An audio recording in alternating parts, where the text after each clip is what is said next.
Hello, everybody, and welcome back again. Yes, Tonight, we are going to talk about. Jack the Ripper.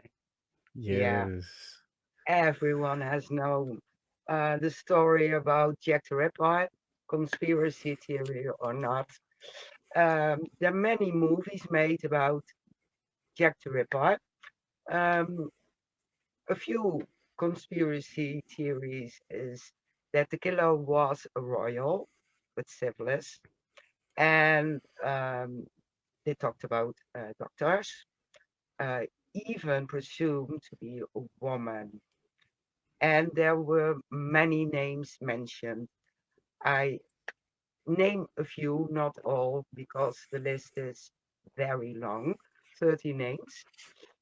So we had Sir William Guild and Randolph Churchill, family of Winston Churchill, um, Walter Sickert, but also Mary Piercy, Florence Maybrick, H. Holmes was Hmm. mentioned, and Prince Albert Victor, but also Aaron Kosminski. And now it's getting interesting for us because tonight we're sticking on facts and not the fiction. And that's why we brought in Russell Edwards. Hello. Good evening. Hello, Hello, hello. guys. Yeah, Hi. thank you for joining us. Um, I dropped a few names like Prince Albert, Victor, and everyone. Um, we are sticking to the facts tonight. And yeah, small facts. 1888, August 31st, the first victim, Marianne Nichols. September 8th, Annie Chapman. September 30th, Elizabeth Stride. Then also September 30th, Catherine Eddowes. And November 9th, Mary Jane Kelly. The last one, first question pops into my head. She was so brutally attacked. Is she a victim of Jack the Ripper? What, Mary Jane Kelly? Yes. Yeah. Oh, absolutely. As you're probably aware, most serial killers escalate what they do to the victims, and this was very clear in this series of murders. You know, this happened over 10 weeks. That's all it was. It was a 10-week period. So it was a very, Yeah. very quick, four more or less in a month, then a 5-week break, then the fifth one, and then he vanished. And this mystery, do you know, I'm reminded of like JFK when he goes to Dallas and it's just over, and so he goes there within minutes, within days, he's leaving in a coffin, and the mystery's just done. It's the same with this, that type of who done it, you know, and again, conspiracy theories. At the last count, there were 161 so-called, or should I say, made-up suspects. In fact, there were only Okay. ever three officially named. There was also a point they mentioned out it was a woman. Well, that's interesting because you said Mary Piercy and she was called Jill the Ripper. But in fact, what happened with her? So I was outside her house about 2 months ago, where not her house, where she committed the murders over in Camden, and basically she murdered her lover's wife and murdered the baby, and then took the body of the baby in a pram, and walked a very long way up to Hampstead and got caught. And very quickly she was hanged for the murders. And Sir Melville Macnaghten, that was involved in the Ripper case, was involved in that case as well. But no, Mary Piercy was definitely not the killer of these five women. Hmm. Oh, okay. Wow. Interesting. Mm. Very interesting.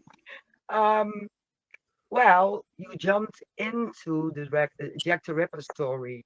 Can you take us along the road? Sure. Well, most people ask, how did I get involved in this? In fact, for many years, I still am an entrepreneur. So I do lots of business outside of this story. But I'd been in the East End for since 1989, and I'd been there 11 years enjoying the East End. I love the curry house. I love the area. There is something extremely magnetic. And for those who love the East End as I do, I'm sure they'll understand this draw to this area. It's quite unique.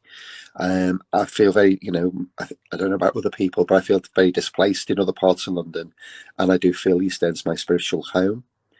If we go back to the 18th century, it was an area where French immigrants came, the Huguenots, and set up a silk weaving industry, hence these beautiful Georgian houses. By the time we get to the 19th century, there was a massive flood of the Jewish population that just they had to flee their own homes to evade the pogroms, the Russian pogroms. And late 20th century, the Bangladeshi community moved in about really late, I would say a little bit of the late 60s, but mainly the mid to late 70s, and been here ever since. And it's the only time I've ever known it, and it's just truly wonderful. So I'd been here for 11 years, and it wasn't until I saw a film From Hell with Johnny Depp, a Jack the Ripper film, truly amazing.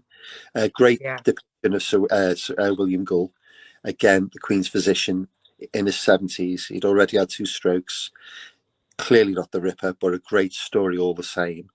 And then I questioned, where's all these murder sites? Where is this story, Jack the Ripper? And it did turn out that I'd been walking in his footsteps for 11 years and didn't know. And that's Oh, really where the story started. From wow. there, yeah, what I did is a Ripper tour the very next day. And then on the Monday, so film Friday, tour Saturday, Monday morning, I called Scotland Yard and asked if this case was real. They put me through to the Black Museum, and they told me the entire case, what exists, is at the National Archives in Kew. And any of us, anybody at all, can actually go there, do their own research. You just take a pencil, two forms of ID, and you're away. And that's nice. exactly what I did. Yeah, that's exactly what I did. Cool. But very, very quickly, you realise when you do the research, you're never going to solve this case because there's just simply no physical evidence. And with all the hearsay, and as you well know, I think the word is obfuscation. So people like to make this a mystery, throw another suspect, and make it more mysterious, when in fact that's just not the real story at all. Yeah. And then it wasn't until March 2007 where I got a call saying there was a shawl for sale that was taken from the fourth murder of Jack the Ripper. So it was by Catherine Eddowes' body. Did I really then get involved? And that's really where the story started. Yeah, I heard about the show. Yeah, That was really interesting. Mm-hmm. Um, Yeah, it was. but getting DNA from an object that old, yeah, yeah. it's a That that's exactly it. So I realised quite quickly that just a common, I say common scientist, there's no such thing. A scientist would need to be a specialist in ancient DNA to do this work, and more importantly, a scientist that could get uncontaminated samples containing DNA, which is more important because we didn't know who'd actually held the shawl in the 120 odd years at the time I bought it. I've owned it now for 17 years. but it's been in the family of who is descended from the acting sergeant who was at the crime scene on the night of the murder, and it's passed down Mm. his family, and that's who I bought it from, one of the descendants. There's a couple of things. Um, it was proven to be silk, so that's how we knew it wasn't the victim's shawl, it was the Ripper's. But the shawl, skin cells on on silk, they only last on there for about a year, and then they fall off. So that presented itself a quite easy solution. But the genius of the scientist that worked with me for all those years, Dr. Jari Luhalainen, he managed to get uncontaminated cells embedded in the weave. So in fact, he went to the nth degree. So I think it was laser capture micro dissection he used, and he got a singular cell that we also got DNA from. So it was contamination. He managed to just eliminate that altogether. But an exceptional genius of a man, with my greatest respect. And when we got DNA on the shawl, it had arterial blood spatter, so from the throat, because we know that the victims had their throats cut, consistent with slashing. Mm-hmm. So that was the one thing that was clearly brought it to the murder scene. But there was also evidence of split body parts that are incredibly difficult to forge. So it's like human body organs had been placed on there. And when Yori did sample that part, we did find a kidney cell. And we knew that Catherine Eddowes that night, he took her body parts, he took a kidney and a uterus. So that was like a smash of, you know what, this is it for us. There was also semen on the shawl as well. But when I first bought it, it was called the Eddowes shawl because everybody assumed it was owned by Catherine Eddowes. We knew she had no money, and we knew that she'd sold the body through sheer desperation. So we thought that semen at the time I bought the shawl was just the customer's sort of ejaculate, like, so we just ignored it. It wasn't until we actually established that through lots of scientific analysis, and this was 4 years of work, not just overnight, couple of months. It was 4 years. We established that it wasn't her shawl at all. That the only person that could have left the shawl at that scene was the murderer, and hence that's what brought us onto the semen on the shawl. Mm. Wow. Wow. Yeah, That's quite a Yeah, story. and because it Wow. wasn't known about the DNA analysis back then, yeah, No, it didn't matter, I think. that's correct. In Yeah. fact, the crime scenes were washed down, and life just carried on. So, as you say, Miriam owned Polly Nichols at Bucks Row, Essex Wharf at the Gate Yard where her body was discovered. That was just washed down with buckets of water, and literally life just went on.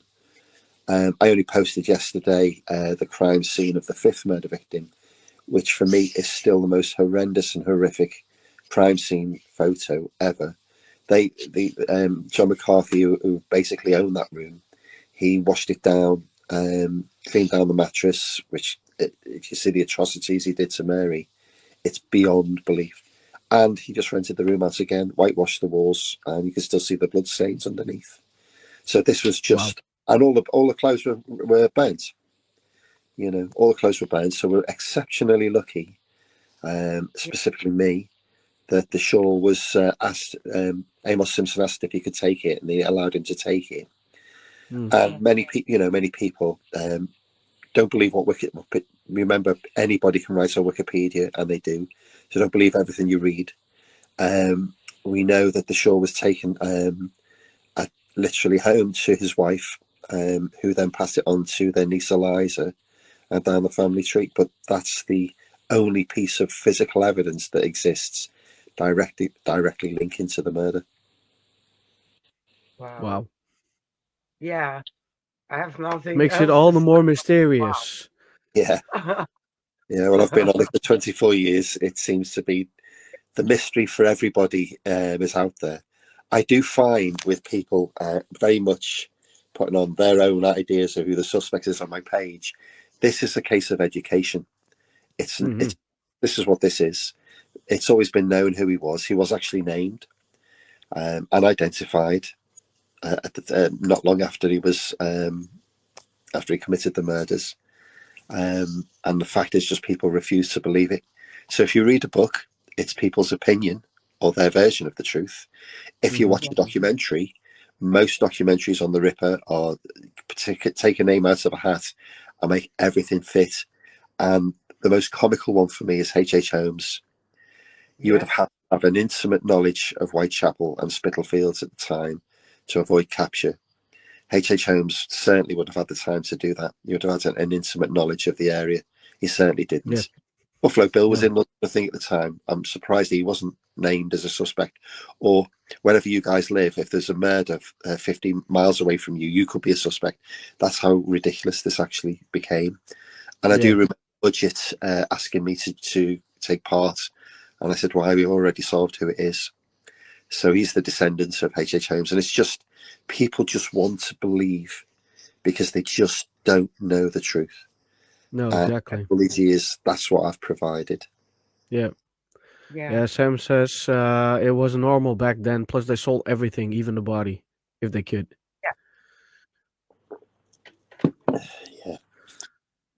People were It would weird make back then. money. Yeah. Yeah. Absolutely. Absolutely. People were pretty creepy back then. Yeah. This was not an area that was a nice area to go. This was a really vile, virulent area. Yeah. Interesting, Yeah. on the Booth poverty map of when the streets are black, it says semi-criminal and violent. There's certain areas where police would walk down into Dorset Street being one of them, which is Mm. where this, Andy Chapman, the second victim, Catherine Eddowes, the fourth victim, used to doss in those streets. And the fifth victim, Mary Kelly, lived on that street, well, just off the street in Miller's Court. So this Mm. isn't an area that was nice at all. The No. children, known as urchins, waifs, strays, would have to fend for themselves, back then. And this is what I post every day of just the slum life that people live down there, you know. Yeah. Not Sharing forgetting, not almost forgetting, everything. yeah, Yeah, because I think it's so interesting. It's intriguing. yeah, And It for a is. long time, I think I've seen all the Jack the Ripper movies.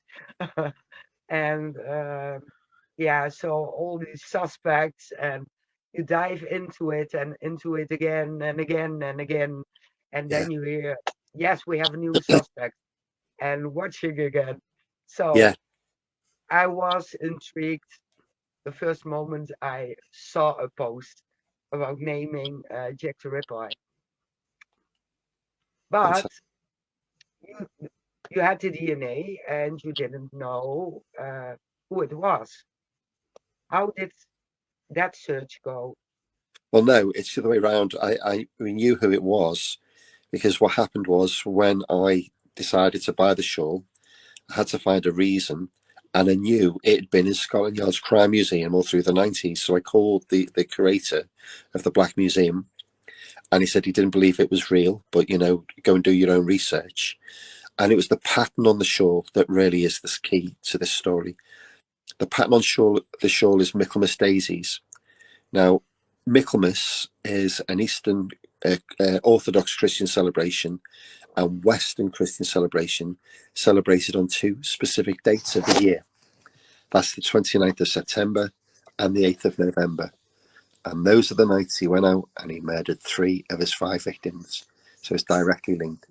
So why was the shawl left at the murder scene? Because in his own way, this cryptic clue he was given the world the date of the next murder. And it just happened to be absolutely spot on. And that's why the shawl was left there. And out of Mm. everybody on this planet over 136 years, it's only ever been me that's actually pieced that together. That's the clue that actually changed my life. And that's the clue that when I told Scotland Yard about that link, they gave me the name. So I had the name straight away. Wow. Okay. Yeah. If I didn't, I'd Wow. still be doing the analysis now. you know? Probably. Yeah. I'm totally flabbergasted. Yeah. Absolutely. But You can drop in some questions, Shane. Yeah. yeah, I just wanted to ask the same. Wanted to ask if I could ask a question because it was presumed there were 11 murders. What's your thought about that? No, there were 11 murders, but they weren't all attributed to him. So 5 murders were attributed to him, or the canonical 5. And that's because of the MO, the way that they were murdered, the position they were laying, and the fact that body parts were taken. There's 2 murder victims before. I always discuss this on my tours. So Martha Tabram was murdered 3 weeks before the first Ripper victim, Polly Nichols. She was stabbed 39 times. Now that's a very strong, like a personal attack on a woman. Rather than just stabbing and strangling, he stabbed and he stabbed and he stabbed. Now, again, with all what goes on in this world, which I sort of don't get involved in whatsoever now, if a woman gets stabbed 39 times in London, that would be all over the news until the murder is found. So I do believe Martha Tabram was his first attempt, but I would never be able to prove that. We know that there were 5. There was Emma Smith on the 3rd of April, 1888. She was attacked by 3 youths, she said, or 3 teenagers, who basically beat her to the ground and left her for dead. And she just managed to crawl home to a doss house and taken to the London hospital. She became the first Whitechapel murder victim on the 4th of April, 1888. Then there were 4 murders after Mary Kelly, so it's a 2.5-year period. Now, we know, that, which I'm sure I'll be telling you shortly, why those murders weren't attributed to him. They were lesser. They certainly weren't as violent. And even though there's some similarities that were actually given in the press anyway, they weren't his victims. That is very interesting. Yeah. There's one other murder. I saw a documentary. It can be fabricated by the maker. There was also a child found, and also almost decapitated. Yeah. It was horrible, and they assumed that the boy was a victim of Jack the Ripper because the similarity of the murders. Did you hear anything about that? Yeah, no. No, again, if you look at serial killers, they murder in the zone. I would say psychosexual type. So if you're a gay male or a homosexual male, you're going to murder men. Yeah. If you're a straight woman, you're going to murder men. If you're a straight male, you can murder women. And he had a type, and that's what he stuck to. But it's very interesting you say about the woman being decapitated. So there is one of the 11. It's called the Pinchin Street Torso. Now she was found murdered. Well, the torso was found about 10 minutes walk from his front door, and only less than 7 minutes from the 3rd murder scene, that of Elizabeth Stride. And the date of that murder was the 10th of September, 1889. 1889. That's right, the year after the murders. Now that just happens to be the day before his birthday. So that's an interesting. Nobody ever knows with that one, but it's just I heard about that. Yeah, but because the man we are talking about now, from who the name is known now, he was a suspect before. He was named. There's only 3 suspects.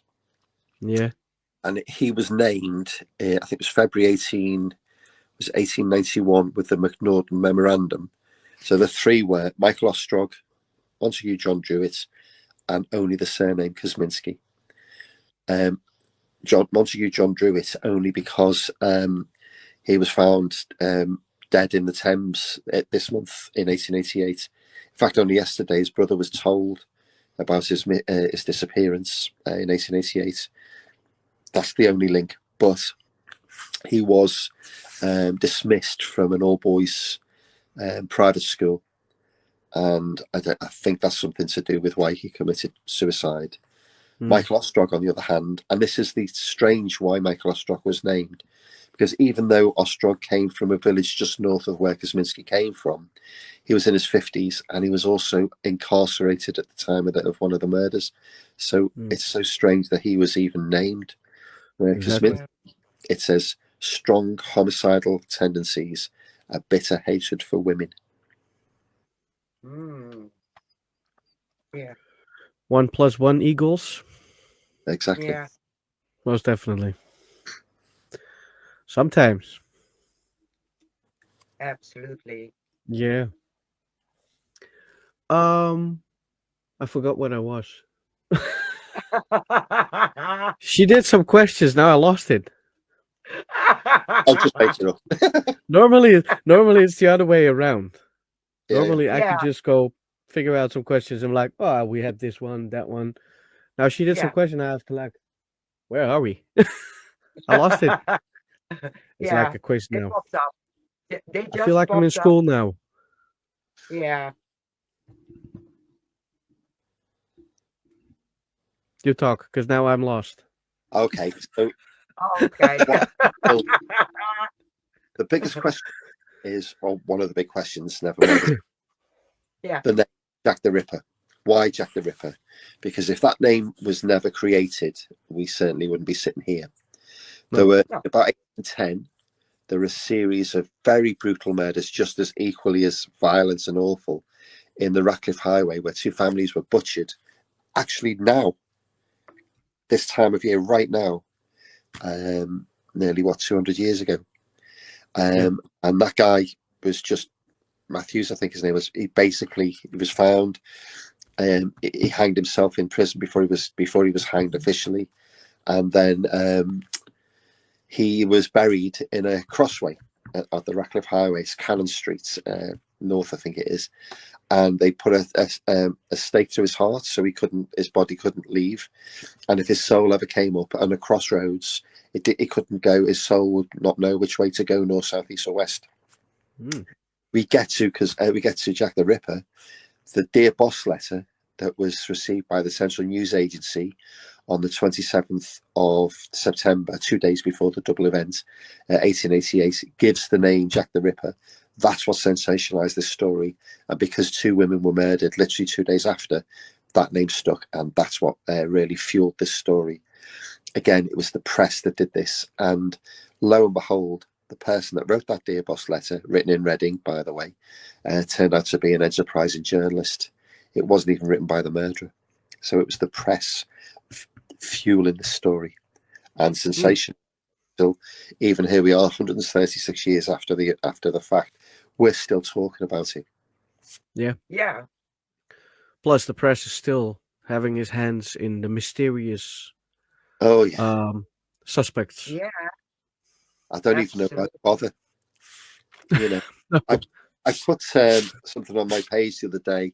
The New York Times in 1910 actually put it on the front page who it was, and it's like people are like, really? Okay, well, no, I believe it was him. There is only one documentary that's worth watching, and that's the Peter Ustinov documentary back in 1988, when all the files were released to the public. Because I don't know if you're aware in the UK that there's a 100-year rule, so nobody could actually access those files until 1988. So that was that was the best, most real documentary ever made. And the other thing, that was the year that Michael Caine starred in the film Jack the Ripper as Inspector Abberline. I have to look at that. It's a good one. And as you say, the films, that there are so many films, but another one that I would recommend to anybody is Murder by Decree, which is where Sherlock Holmes. Yes, I've seen that. Yes. Yeah. I have to watch it again. Yeah. Sherlock Holmes. Brilliant. Yeah. You know. Absolutely. Yeah. Robbie Gregory says, weird to think that the famous Jack the Ripper name was an invention by a journalist. It is weird, in my eyes. Yeah. It didn't come out, so I think, the 1920s. And when you ask yourself, so what I do with so many great people who follow me, I ask them this, and I put you in the spotlight and you in the shoes, and say, okay, so just imagine being that journalist that invented that name, and you couldn't tell anybody. Yeah, that would be horrible, to say the least. Yeah. Well, yeah, because you know what? In a way, he was indirectly responsible for the the murders 2 days after. Of course, it coincided. Yeah, just if we look at in the UK in the 70s, there was a sadistic killer called the Yorkshire Ripper, Peter Sutcliffe, and there was some guy from Sunderland from Wearside sent a tape. Remember the old cassette tapes? And he sent 3 letters as well, all signed Jack the Ripper. And he misguided the police. The police looked a different direction when they were very, very close to catching Sutcliffe. And Sutcliffe murdered, I think, 4 more women after that. And then years after, Humble, I think his name was, they found him, the guy that wrote those letters and did that tape, and they put him in prison for 12 years. Right. 12 years. 12 years, yeah, they gave him. That's not much. Well, he didn't. He was a murderer. He's just sent the police in the wrong direction. Same as this journalist. Peter Sutcliffe died in prison with COVID a few years ago. He was given life, and it really. Yeah. Weird. Yeah, absolutely. Says Holmes is another one that is still a mystery. They don't know how many secrets he had. Sherlock Holmes. Oh, H.H. Holmes. H.H. Holmes, yeah. I think when you look at where was it Boston? It was the World's Fair, wasn't it? And he created this murder house. Yeah, that hotel. He rented out and rooms and with secret chambers and elevator shafts and. Yeah. What I read, it was 27 or 28 known. Yeah. Yeah, a very interesting story. Again, it amazes me that people would believe that he had anything to do with the Ripper murders, but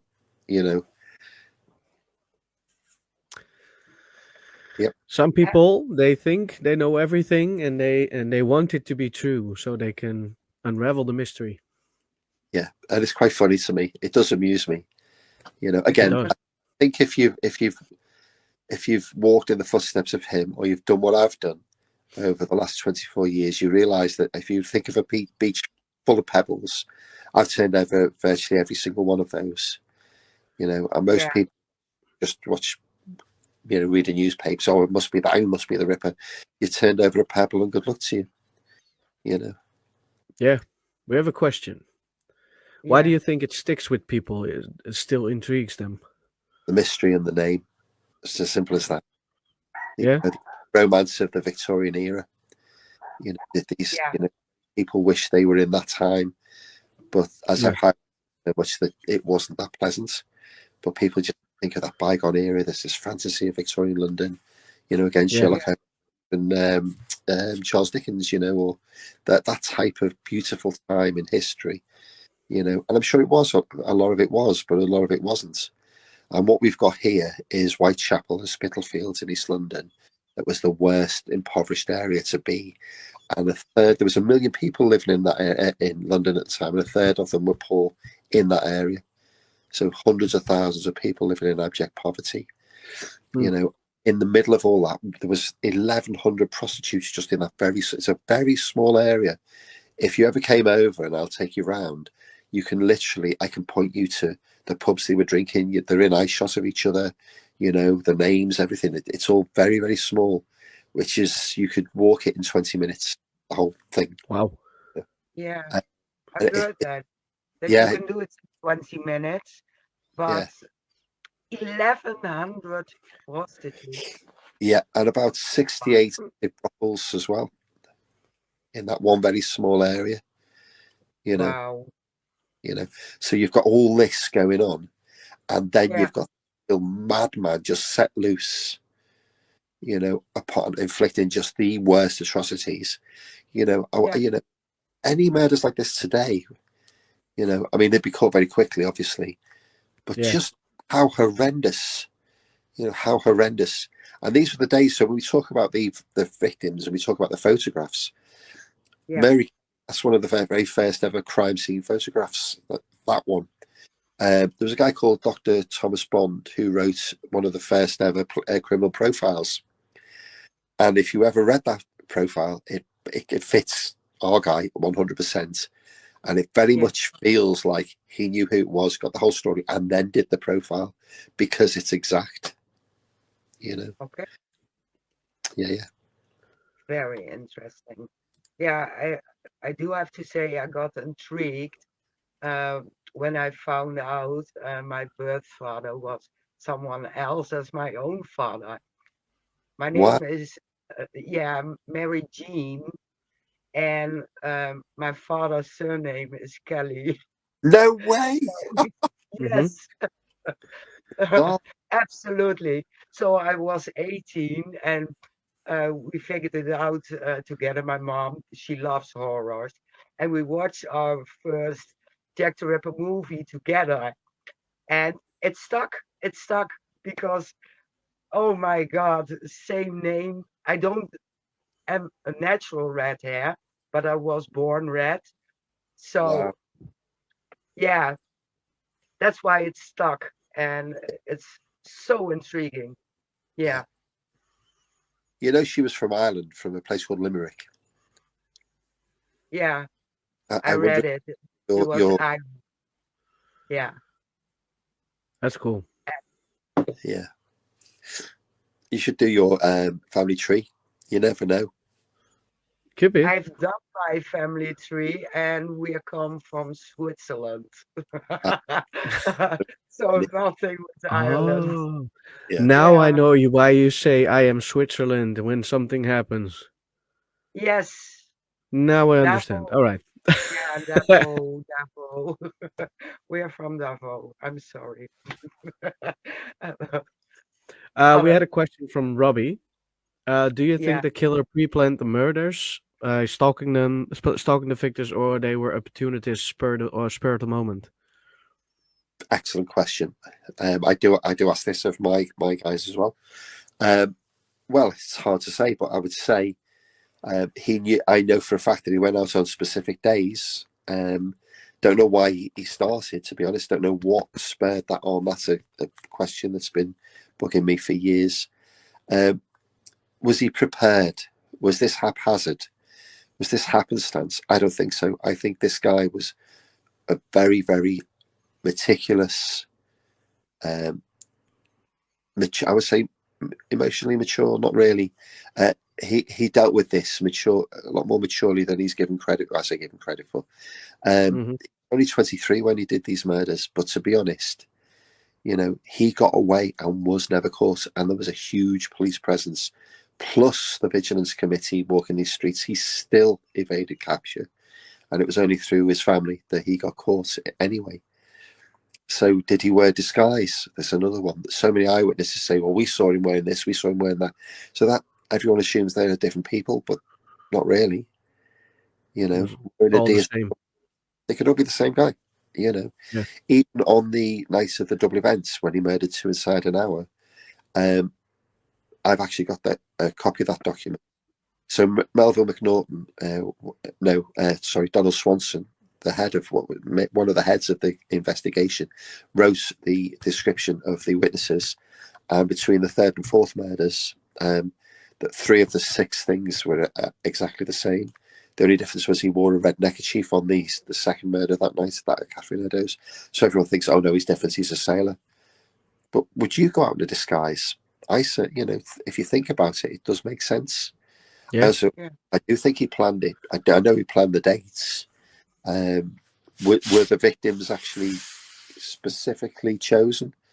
Well, it's interesting because I am writing a graphic novel, and in there I actually put what happened.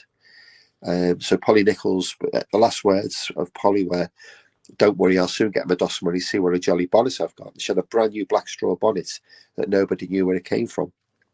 This has been posed to me many times that was a marker. That was like a keep an eye out for a woman with a black. She's a target. It could be that I've suggested where he gave it to her earlier that evening. Martha Tabram, she didn't have a DOS money, but she said she had money. What I propose is that he actually stole it from her, that he was there with her that night and he nicked it from her. That's why she didn't have any money. So he could have chosen his victims. I would state, now, interesting because his occupation was hairdresser or hairdresser surgeon. So barbers or hairdressers, They had anatomical knowledge, which he definitely would have had to have. There's no way, the two coroners that were involved both argued with each other. One said no, one said yes. But when you the meticulous way that he murdered these women and took exactly what he wanted, he would have had to have anatomical knowledge. It's these things that you think, well, okay. So Polly, she was way out the way that night, where a Doss house is in Thrall Street, where she was discovered in Bucks Row. That's a good 25 minutes away, and completely out of an area. The same with Elizabeth Stride, the third murder victim. She's drinking in the Queen's Head pub, which is just the next block up from the 10 Bells, the famous 10 Bells, and Christchurch. It's still there. It's just something else at the calf now. But she's found in Berners Street, and that's nowhere near. That's really out the way. So did he ask her out for a date and they went out? Because it looked like that was the case that night. She was with a charming man, apparently, a well-dressed man, a guy called Matthew Packer selling grapes from his windowsill. He said he saw them, who knows, but it was dismissed. So there's a good chance. The one thing which to Robbie's question, Mitre Square. Mitre Square's in the city, it's not in the East End, but it's close. If he didn't go and murder two in that night, I do believe Mitre Square would have been one of his possible crime scenes. As it's near the Prostitutes' Church, which is where he did pick up Catherine Eddowes on the night she fell at his hands. Now it's interesting though. Catherine Eddowes was saying to people, she was heard publicly saying that she knew the identity of the Ripper and she was going to get paid for the information. She's going to be given like 5 shillings, and I got that from the archives. That's not hearsay. That's a testimony. That's somebody's testimony of that. So it's interesting because she'd had no money that night, but she was drunk. So she obviously sold her body when she was released at 1 o'clock that morning. She was found dead later. She could have gone to meet him at the Prostitutes' Church, though we'll never know.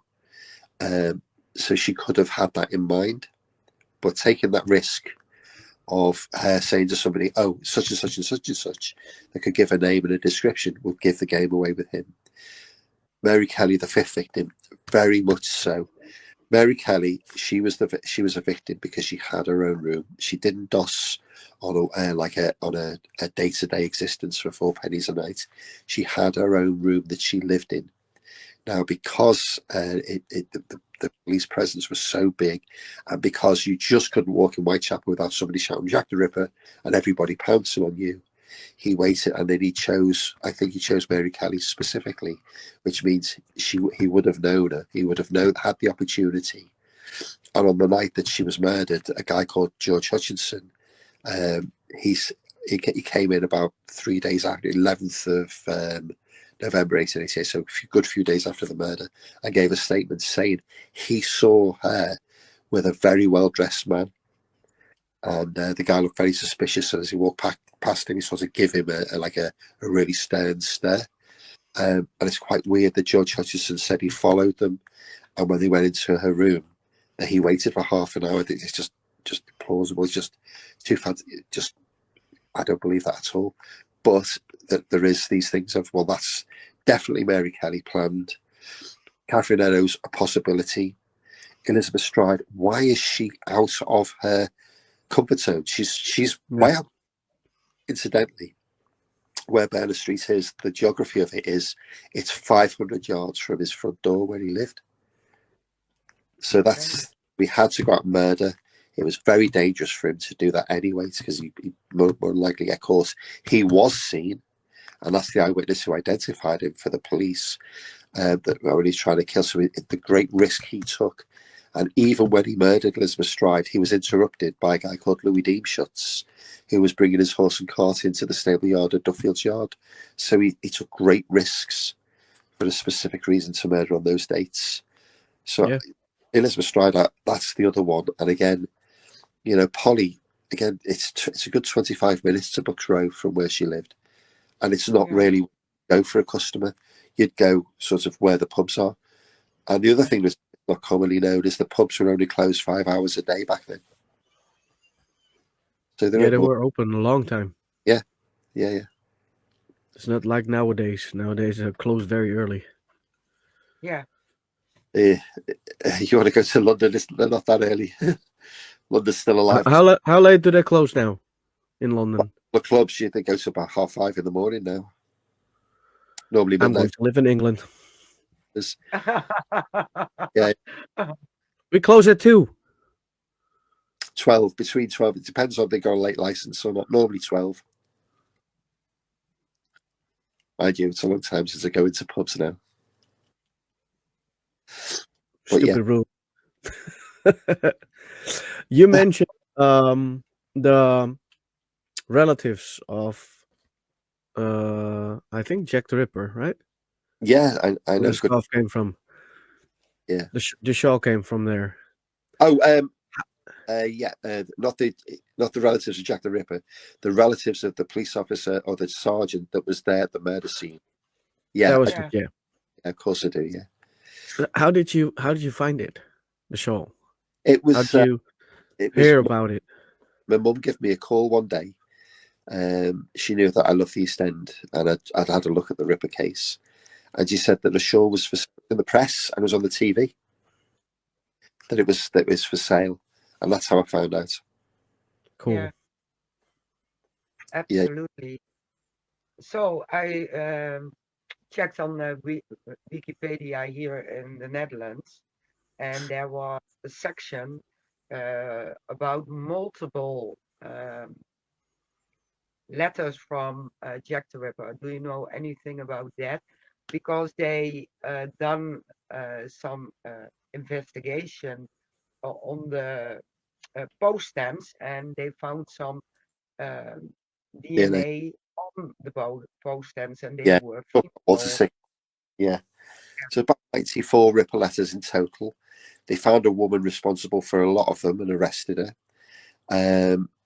Patricia Cornwell did a really fantastic piece of work of research, and she spent millions on the case, and she was adamant that it was Walter Sickert, and she analysed the letter, looked with the drawings on the letter that matched his drawings, and they are his, and she did get the DNA from a stamp.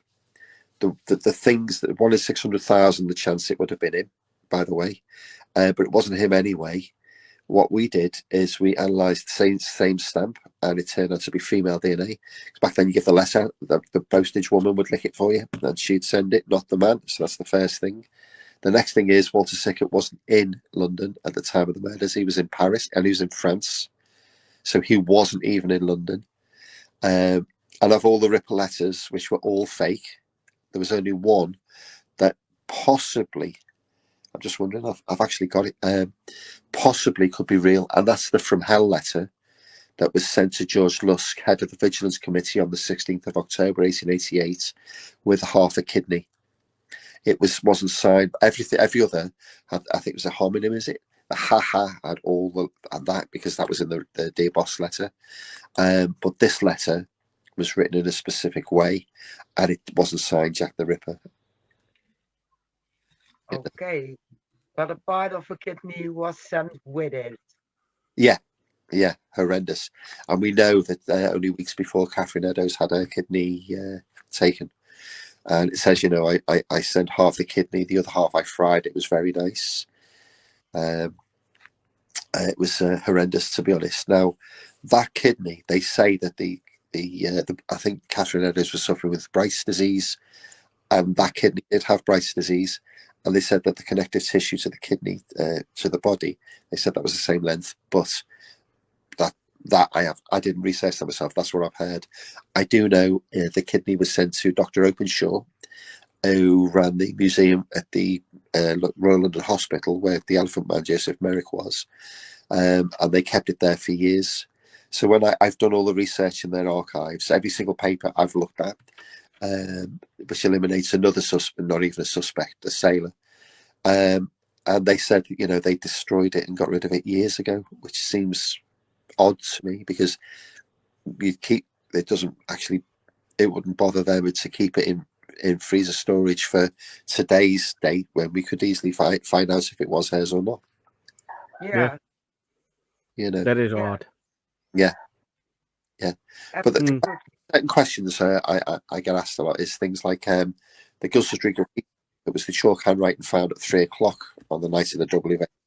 Was it written by him? Because there was a piece of bloodied apron on the floor. Why was it washed off? That's in my new book. That I actually worked that out. Why would a murderer take chalk with him on a night out? When you get your kill kit, your disguise, and you think, I know, I'm going to take a piece of chalk. And so I asked many people, so what profession uses chalk every day? Tailors. Tailors use tailors every day. And all the family were the tailors. Yeah. I'd like to throw in there, which is for people to debate, is Catherine Eddowes' facial disfiguration that he did. And what he did was he cut her eyelids off, her ear off, her nose off, 2 inverted V's on her cheeks, sliced her lips, cut her throat, ripped her to shreds, took her intestines out, took her kidney and her uterus in less than 5 minutes. When you look at the inflictions on her face, they're quite intricate. So you've actually got to take an eyelid and cut that off in record time. There is a letter that was written a year after that we've, if I give you this exclusive, it is an exclusive, that we've actually dated to be real, where he's said to be attacking a woman with a pair of scissors. I do think that it's very, very quick. He could very quick with a pair of tailor scissors to inflict what he did on Catherine, you know, and he did have time to go home and go back out again. And again, I do know the family of a good few descendants of Catherine's family who are friends of mine now. I've been friends for years. I do think that the possibility he could have used scissors as well as a knife, you know? Yeah. If you think about it, they are very fast with scissors. Yeah, very quick. Yeah. Hadn't they did have those little scissors, like it was like clippers? I'm sure they must. Yeah, they must have done. Yeah. You know, he lived with his brother, and he was passed between the 2 brothers and his sister in roughly the same, rarely in the same street, which is Greenfield Street, which is directly opposite Berners Street, as it happens, across Commercial Road. So he was more looked after. So, you know, clearly could look after himself. He was never in a relationship. So the DNA we got wasn't from him. It was from his sister's direct female descendants. So that's how we did the DNA match with the semen, you know. Yeah, now I have a question that pops in. Because the murder stopped. Yeah. And now the rumors go that he fled somewhere out of the country. What do you think about that? Yeah, now you're talking about Tumblety, a quack doctor that was actually trying to buy women's uteruses or uteri for £20 a pop. And then he fled quite quickly after the murders and went to France first, then over to America. Well, that's interesting, Tumblety, because on the 7th of November, 1888, he was arrested for being in a homosexual brothel. So again, you're speaking to somebody that's done every single piece of research on every single person that's ever been named on this story. And so Tumblety was gay. So, of course, we straight go to, well, if he was gay, he would have murdered men. Yeah. Yeah, you would say so, but depends on the person, I think. No. I've done enough research on serial killers to know that's not the case. He was arrested in a gay brothel. My research. Yeah, so he wouldn't have even been released. So he wasn't even around walking on the streets on the 8th of November for Mary Kelly. You know. But it got too hot for him because he wanted women's uteruses. Now, I was in the Royal College of Surgeons in Lincoln's Inn Fields a couple of months ago. I don't think people realise when you think of a uterus, you're thinking of a little ball. It's not. It houses the baby. You know, that's what a woman has to house a baby. They're massive. These are little Harry.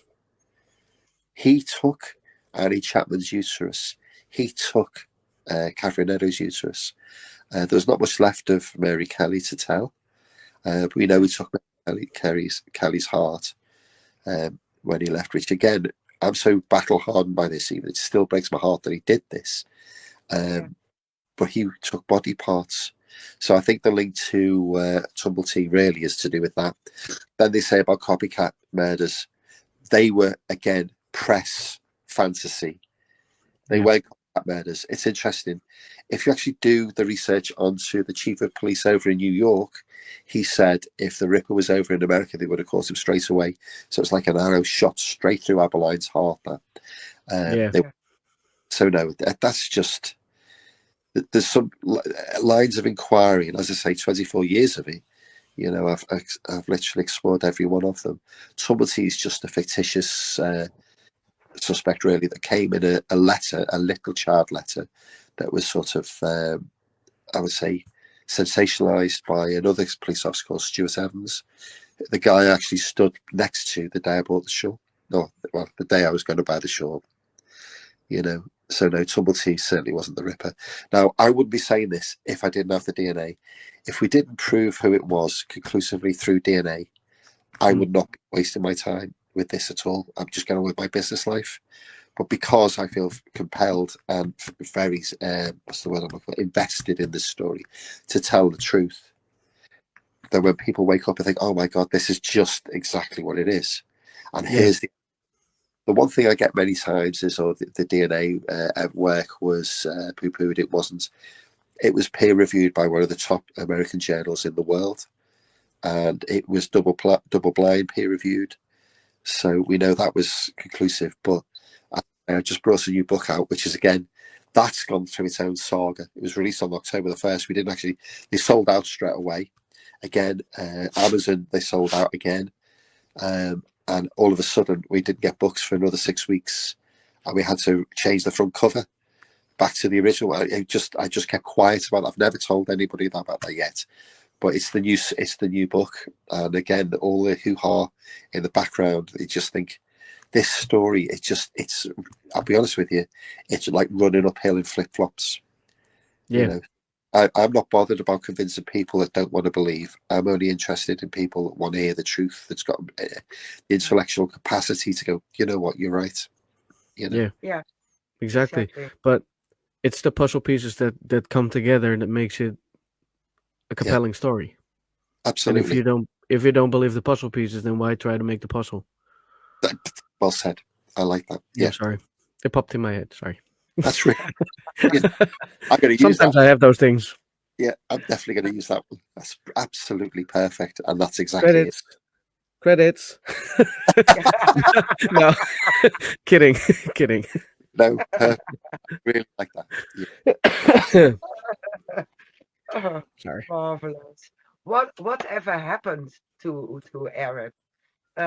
Mary Kelly. After that it stopped. Yeah. So what happened was, after Mary Kelly, he then tried to kill his own sister. He attacked his sister with a knife. And his two brothers were Isaac and Wolf. They're the two brothers. So Wolf was only 5 years older. Isaac was a lot older. They were also Masons, which really gives the whole game away, which I just told you, which is in the new book. What they did was they gave him to the police. They just had enough of looking after him, because obviously they knew it was him. If you look at a picture of Isaac, you can see you can just see in his face what he had to live through, knowing it was him. His brother was the murderer. So the police took him with great difficulty outside of London, outside the public gaze. Now, what I'm telling you is what Scotland Yard told me. So this is actual fact from Scotland Yard, from the head of the whole of the CID that run the case at the time.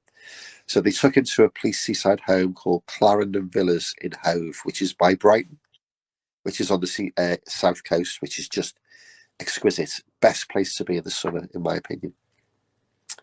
And he was identified with an unhesitating ID by Israel Swartz. And Israel Swartz saw him attacking, literally within 15 feet, attacking Elizabeth Stride shortly before she was murdered. Israel Swartz said that was the man he saw attacking Elizabeth Stride. But Israel Swartz wouldn't testify because it's said that he didn't want to give a fellow Jew up to Gentile justice, is what the words are. So they basically put him in charge under the charge of his brother. Now, I've linked his brother to another thing that brings this to reality as well, which is also in the book. And then he was under watch by two CID officers. I'll get those names in a minute. Anyway, then they put him in a workhouse, and then they transferred him to Stepney Workhouse, then into Colney Hatch Asylum, and then after 3 years they put him to Leavesden Asylum, where he died in March 24th, 1919 of gangrene, and he was aged 54. That's what actually happened. That is very intriguing. Yeah, it is. But the fact that his brothers had enough. Yeah. Well, only because he tried to kill his sister. Yeah. I think it would be before that already. But that was the drop. That was it, really. That was the straw that was back, Yeah. I believe it. Ooh. But why would he want to try to kill his sister then, actually? No, it's interesting. We were thinking about this, about the escalation of the murders. And so why not murder or practice your technique and perfect it on prostitutes, because they were plentiful and easy targets, to then kill your sister, to then work your way up to murdering your mother? Because one of the things that came out in all this, which again is not public, well, not really public knowledge, which was given to me by the Marshal of Leavesden Asylum many, many years ago, that it was recorded that his mother sexually abused him. And that's that piece of the puzzle goes, when you fit it right at the end and go, there you go, it's all complete. Yep. Completed the puzzle. Yeah. Yeah. That really did. I remember being told that. Obviously, that was massive. It's amazing. Absolutely. And it makes sense. It really does. Yeah. So I can even now in my head the jigsaw goes like, oh, there goes a piece, there goes it fits. Absolutely. I'd like to take you back to the very, very beginning of your interview, where you mentioned some suspects. They're not suspects, the people that say were the Ripper. They were never suspects. Walter Sickert wasn't in England at the time of the murders. So Prince Albert Victor, Queen Victoria's grandson, he wasn't in every date of the murder. He wasn't even in London. And on one of the murder dates, he was actually with his mother, Queen Victoria. Queen Victoria was his alibi, so he wasn't even in London. He was never the Ripper. This was just a fantastical piece of fiction that was made up in the late 60s into the 70s. And people got, I want to believe. Absolute nonsense. Sir William Gould, 72, 73 years of age, very poor health, didn't match any of the eyewitness descriptions, and certainly wasn't driven around in a carriage by John Netley, so definitely not William Gould. James Maybrick, the diary, the Ripper diary. I know the owner of the diary, and we know that it's not real. It never was James Maybrick. And then they come in with his, well, I'll tell you, if it wasn't James Maybrick, it's got to be his brother, which is another guy that just made it up as he went along. Stupid Bruce Robinson, I think, just a complete work of nonsense, to be honest. It doesn't fit anything at all to do with this whatsoever. Jill the Ripper, like I said, Mary Piercy, definitely not. And each person you go into, there's a description of why, or there's a reason why they're just not at all, Yeah, like you said, it's just people want to believe it's that and that person. Oh yeah, Charles Letchmere. Without. That's the latest. I always get Charles Letchmere. Now his real name was that, but he gave his name as Charles Cross. He was the first man to find the first victim, Polly Nichols, and purely because of that, he became a suspect. And the number of people say it's definitely him, just because he was on his way to work. You're just like, please. Yeah. It would be too easy if it was that. Yeah. Yeah. They even talked about a shot. Yeah. With a big knife. Lots of conspiracy theories. Absolutely. Yeah. Seen it, done it, heard it. Mm-hmm. every part of the way. Yeah. The most interesting. There was one interesting conspiracy theory about Mary Kelly, that Lizzie Williams was the killer because her husband worked at an abortion clinic and was told that he had an affair with Mary Kelly, and that's why she committed the murders. Wow. On that, just remembering what actually happened to Mary Kelly. Yeah. So the one thing I ask many people that come with me when I walk around Whitechapel is this: if you look at the crime scene, it's definitely Mary Kelly. There's no way you would do that without any knowledge or any experience. There's just no way. But apart from No. that, would you vomit because of he skinned her. He took all the flesh off a thigh bone and put it to the bone and put it on the side table. He took her face completely off. He ripped it to shreds. He took her intestines and hung it round the room. He took a heart and boiled it. He literally took a liver and put it between her feet, which matched the other four victims. Head to the left, the position of the body. If one person murdered Mary Kelly in that manner, which is horrendous, how come it fits the other four? Yeah, I can't even imagine doing something like that. And the most horrendous thing is they put a picture in the paper, and I really can't imagine that. It's horrible to see, and Yeah, it still is. When I looked up everything I could find about Jack the Ripper, that was the main thing what stuck in my head. The picture of Mary Kelly on the bed, actual police picture. yeah, Horrible. yeah, Yeah, yeah. So absolutely. this person knew exactly what he was doing. Yeah. You know, it when you actually there's a Bishopsgate Library. Okay, that's right where the murder's not far. In fact, it's 5 minutes from where Mary Kelly was murdered. The library's still there. If you go and do the research there, to anybody that's interested, and look at some of the books, this is what's written. This was an over sensationalized story of a handful of women in the area that were chosen not at random. It's literally hung on the press, and it literally has stuck in our psyche globally for over a century. Yeah. Yeah. When you unravel it and unpick it, and don't forget, I didn't just do this overnight.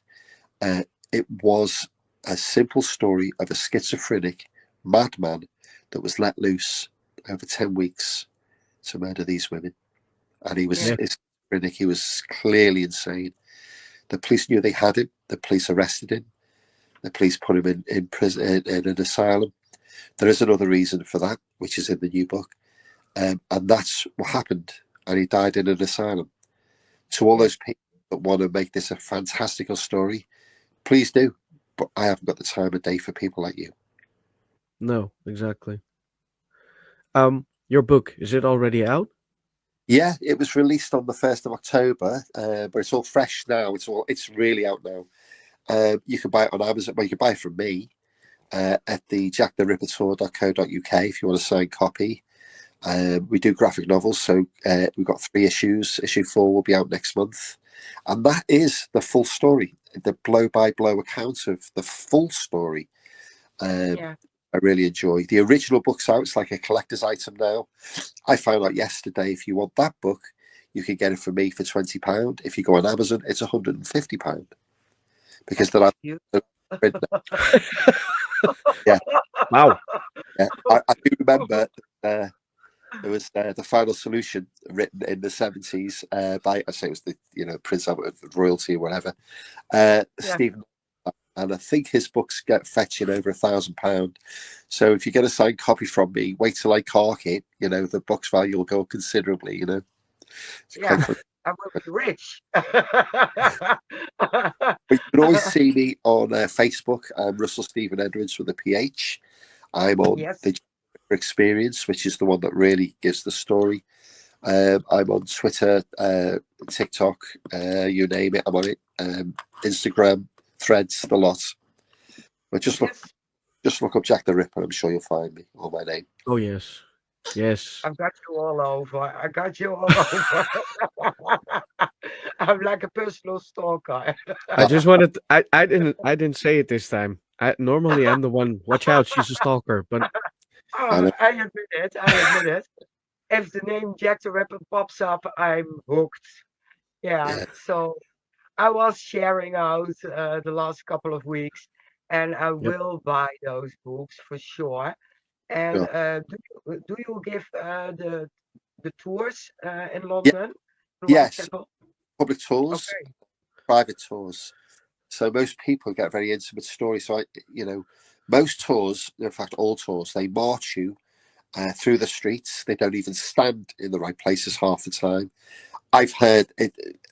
So the Guston Street graffito, the handwritten chalk on the wall.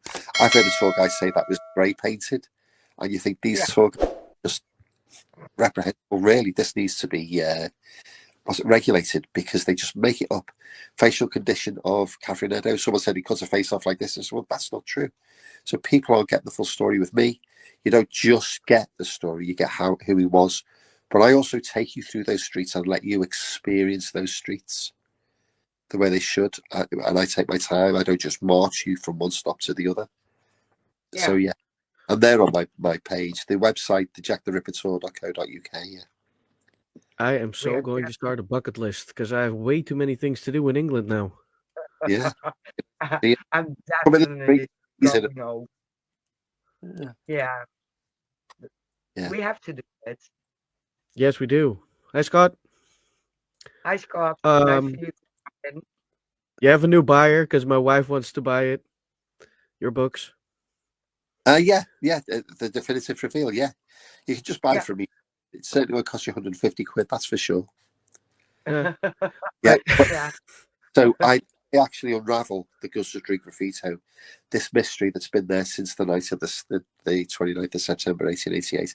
I unraveled that. I've unraveled why he murdered them in the way that he did, and I've unraveled the reason why, other than Israel Schwartz, why he wasn't incarcerated and tried. So that's it, all in the new book. But the big significant, the big thing is a barrister we've been working confidentially, which is not confidential anymore, on the case to take it to the High Court because we've got enough of a case. So whenever you see a suspect, think, would that get into court? Our case will.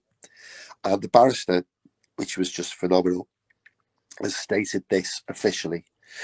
If the newly discovered DNA evidence that directly links Aaron Kosminski to the shawl that was discovered at the night of the murder of Catherine Eddowes, it would have been justifiable for the coroner in 1880, if it was available then, for the coroner to arrest Aaron Kosminski and prosecute him for the murder of Catherine Eddowes and thereby the other 4 Ripper murders. So that's official. Okay. Cool. One thing we miss are the titles of the books. One is called Naming Jack the Ripper. Yeah. And the other one is? It's called Naming Jack the Ripper, The Definitive Reveal. But when you look on Amazon, it's just the same. They've just called it Naming Jack the Ripper in the UK. Okay. It's just the upgraded version now. Cool. We are going. We'll find it. I'm sure you will. Absolutely. Oh yes. Absolutely. I can find anything on the internet, so I can find your books as well. And we purchase it by Russel directly and not on Amazon. Nope. Absolutely. Do we have another question in the chat or? No, I just had a couple of. I showed it in the meanwhile. Scott said Russell is an amazing person. Thank you. Victoria says, Susan Victoria says, I need to pick up a book. And he says, Scott says, one of my favorite interviews. So thank you, Scott. Thank you. This is the book. We need an amazing guest to do that. Oh, that's a good cover. That's the one that is out of print. This is these are collectors now. These are the ones that go for 150 quid. I sell them for 20. Okay. The new book and looks then like... we get a signed copy? Of course. Oh, okay. Of course you do, yeah. So they're both... we're going... Buy the books at Russell. There you go. Absolutely. Don't do it on Amazon. Yeah, we will share out everything. This interview will be on Spotify as well. Like I told you, I do hope TikTok is not rejecting this because of some words. We had some issues before. Yeah, for that if there's serial a couple of killer. words in there, Yes, so but I will try, and if I get a penalty, so be it. totally worth it. I will try. Is- Yeah, absolutely worth it. That's the From Hell letter, the only letter that I think is real. Wow. Oh I've my seen a god, picture of it. Yeah, I've seen that's a cool. picture. Yeah, it's not signed Yeah. by. Yeah, Wasn't that the Christmas idea? A package with a copy that's of it. a letter. That's what I've done. Ex- Yeah, that's from there. Exactly. That's from there. Yes. Wow. 5 reports, including the McNaught Memorandum, 4 letters, and a partridge in a pear tree, and the 3 comics. Yeah, all signed by me. Yeah. Wow. Sign where you, yeah, lay 2 aside, and I will get back to you on Sure. it. Yeah, Sure. I will arrange it, and I sorted out with Shane and Samantha. Yeah. Oh So yes. Yes. absolutely, absolutely. I know where my money's going now. Well, it was in this hand and not the other. In January or whenever. Oh yeah, Okay. definitely. Do you Um. want to see his face before you go? Oh Yeah, I yes. want to Yes. see his face. Yes. Of course, I've seen this so many pictures. this came from a facial reconstruction expert, because I've got all Yeah. the family photographs given to me by the family, and so this hasn't been shown anywhere. The picture we went out with was the 16-year-old picture when he was 16 years of age, but this is him when he was 23. This is the actual face of Jack the Ripper. It Oh, does look like Holmes a little yeah. because The high end. yeah, There you go. he is exactly like I imagine him to be. Yeah. The face. Well, not a demon, not certainly No. No, uncanny. absolutely not. We Under, forgot something. You had plaques made for every victim. It yeah, will the be blue plaques. That's right.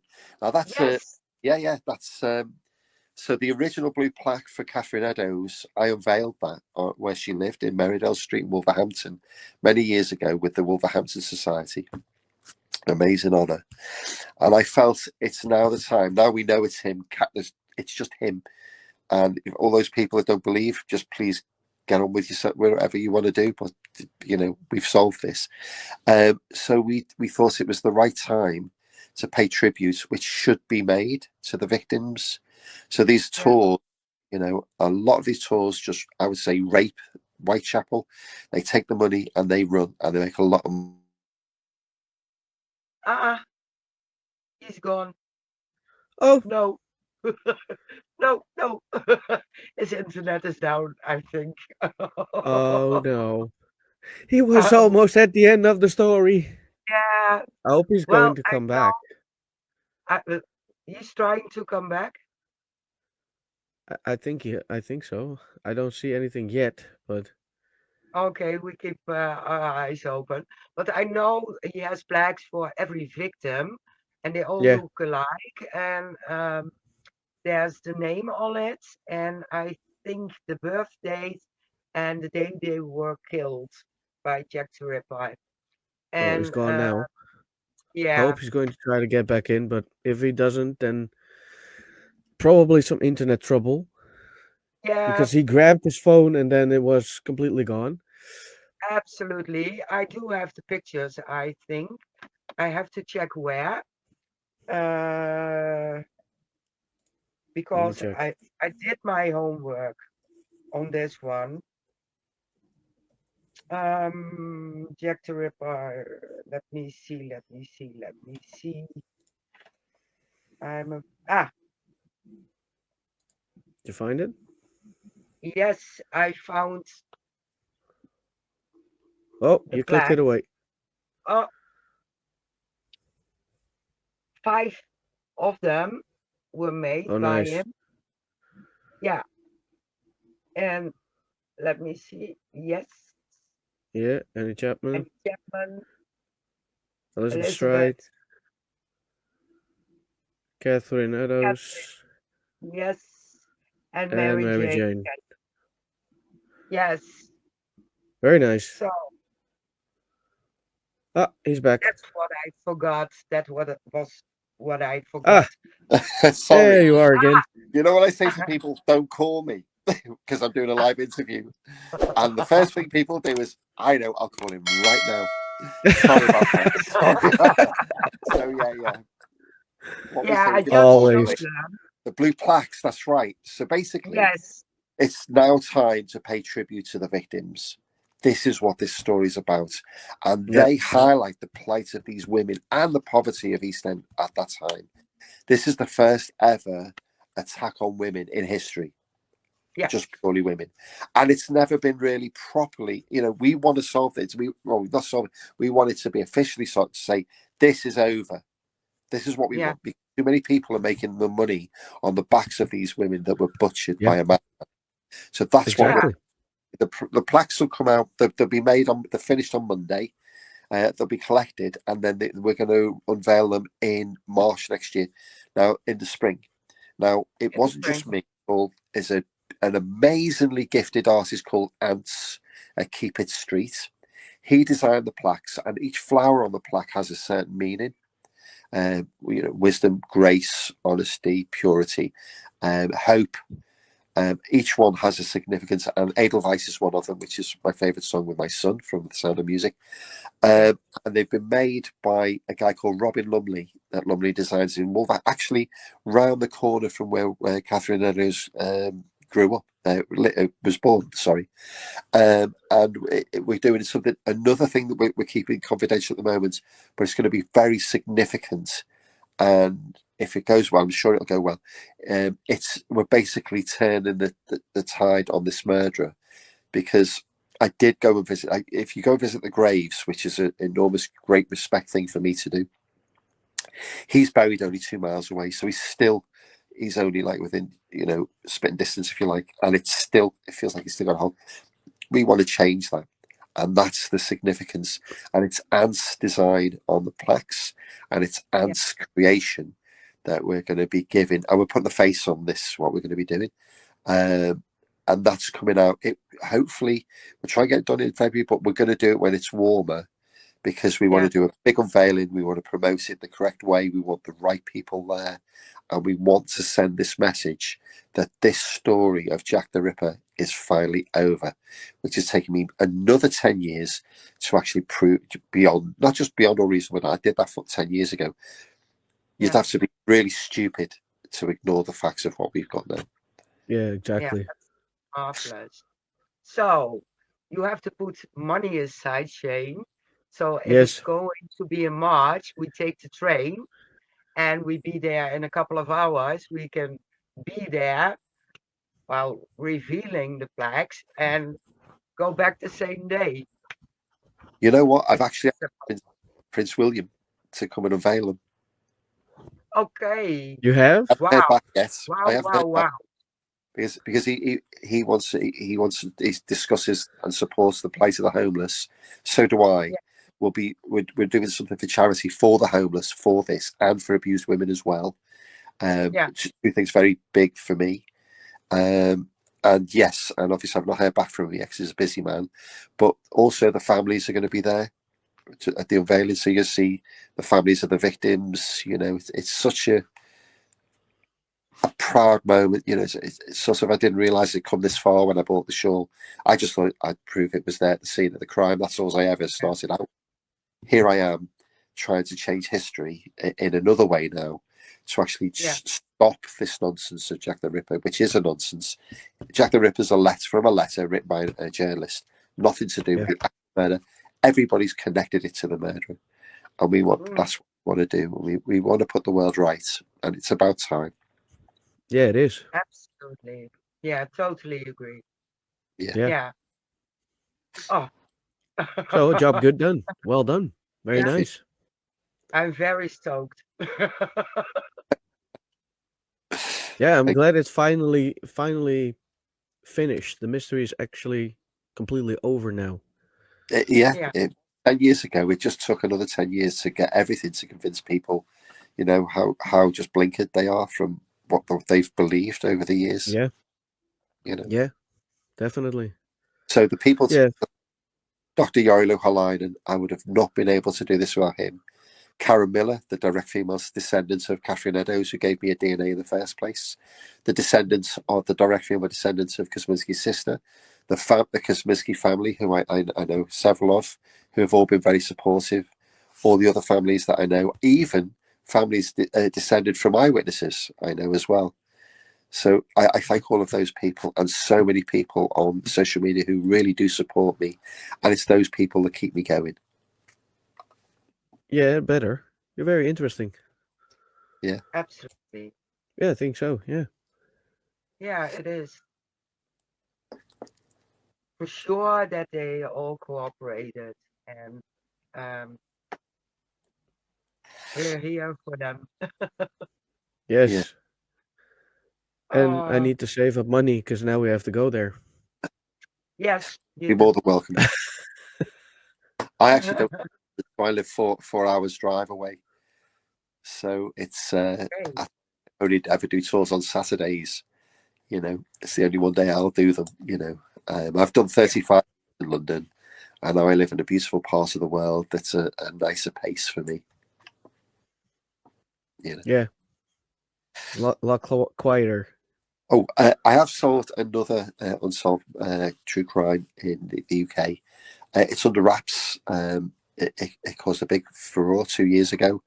That's not the end of the story. There is a lot more, but I'm not allowed to speak about it. And I am. I started last February on the third unsolved murder cold case, which is very big in the US. So it's not just the Ripper.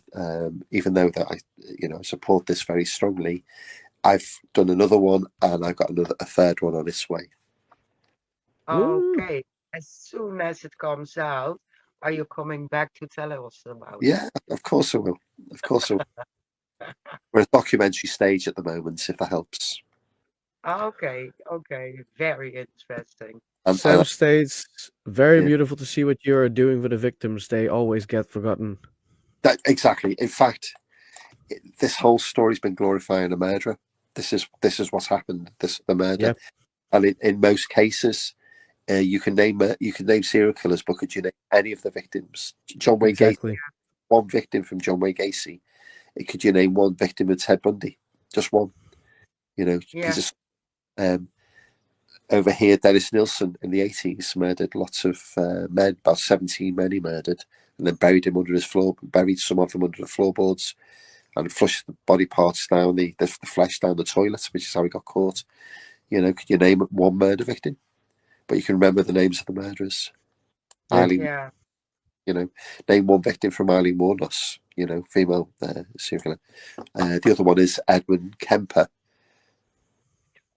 Just, it's about time. This should really be about the victims, Yeah. It should. absolutely. I totally agree. Yeah. Yeah. Yeah, yeah. I was lucky I knew one of the victims from Jack the Ripper, but just one name I knew. But yeah, if you look at that way, yeah, Yeah. Yeah. they should get in the history books, the victims. Yeah. I think we should turn the world around and just start about talking about the victims of serial killers, Yeah, Why not the serial killers. there's an interesting one, a guy called Dennis Rader, BTK, quite a yeah, quite yeah, a killer. And again, these people fit into society. He certainly did. And he was asked why did he choose his victims. He said he just got stuck on them. He got kind of stuck on them. And again, what he used to do is used to follow them, learn their routine, learn their daily patterns. So yeah, know what they do, which is probably what the Ripper did to his victims. Just follow them. yeah, Yeah. Yeah. See what they were doing when they walked where. Yeah. Yeah. Yeah. yeah. We Scary if had you a think serial about it. killer. Yeah, we had a serial killer as well. First female, probably around 70 something, and that was a case of opportunity. She had a house and she rented rooms. Um, Poor people came there, so she had the victim sent over. But it was the first known serial killer, and there's not much to find from her, but um, she put poison in food. Yeah. Yeah. Yeah. That's how you can imagine. If they didn't have a gun, a female serial killer would poison. Believe it or not, there was a woman doing that in Brighton, a serial killer in Brighton that did that with chocolates. Yep. Heard about that. Yeah. Yeah. Yeah. Scary woman. Yeah. Yeah. If you Remind me not think to of take chocolate from women. it. I'm scared now. Especially if they bake you a cake. I love pot. Shit, I like cake. Mm. Your feet up, love. Now I get nervous to get eat cake.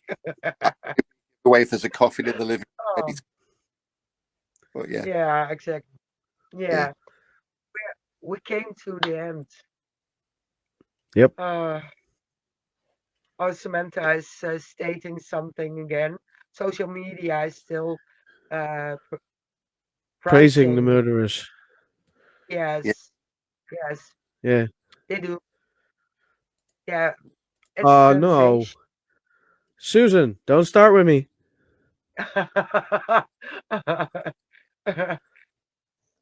Oh I'm not my supposed God. to take chocolate from her. Yeah, now it's going the wrong way. Yeah. So we're done with the interview, and my thanks are big. 5'2", I always say. That's how big I am.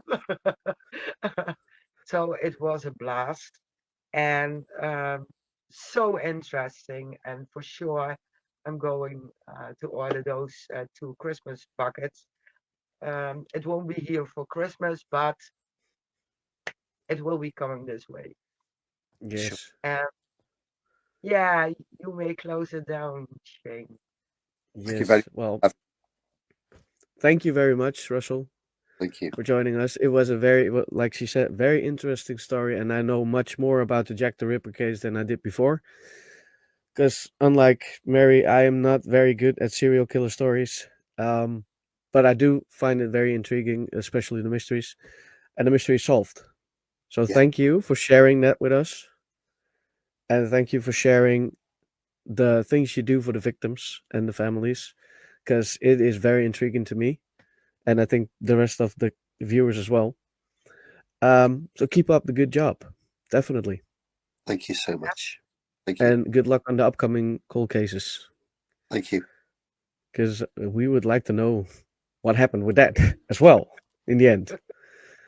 Since Yeah. you're not allowed to talk about it now, we have to get you back in the show, as if you up for it, of course. Oh, definitely. Yeah. Yeah. Be an honor. Thank you. We are going to take you out of this live and put you in the back, and we are going to finish the show. If you want to hang out afterwards, then feel free to stay. If you have other things to do, that's also a Thank you. possibility, of course. Thank you very much, and goodbye for now. Bye. All right. Well, Wow. that was a wow. Yes, definitely. It was very Yes, much a wow factor, because there was a couple of absolutely. guests that were watching, like Scott, my wife Samantha, that were like, "Wow, all right, didn't see that Yeah, coming." Um, absolutely. this was Uh, amazing. yeah, I saw him come by a few months ago, and I was hooked on the story. Hooked. Yeah, So I followed everything he posted, and because I'm so intrigued by the story, because of the similarity of the name, it's written different, but if I translate my name, it's pronounced the same. yep, And that's why it stuck all those years. And yeah, I'm so glad it's solved finally for all the victims. And it's great book and it's great work for the victims. And yeah. It is. that's possibly the most important thing. So, yes, thank you, Niels. He thinks it's a great guy. Yep. And trick story, yeah. So, the next unsolved murder will be solved again in Yes. another interview talk as soon as he's allowed to talk about. So, keep his site in mind, follow him, Yes. look for him. He has a like page. He's on TikTok, on Instagram, all over the place. Look Yep. for Russell Edwards, or naming Jack the Ripper is enough to find him. So, Yeah, I think we're gonna leave it like that. yeah, I think so too. There's nothing more Next to week, add. Just look up no, Russell and you'll find him. absolutely. And we'll be sharing a lot on our like page in a group. I was My group. sharing it, and Raven's Paranormal was sharing it, and there will be in more. So keep a close eye, and we see you again next Wednesday. Yes. We will. Okay, bye. Goodbye, everybody. Thank you for watching. See you in the next one.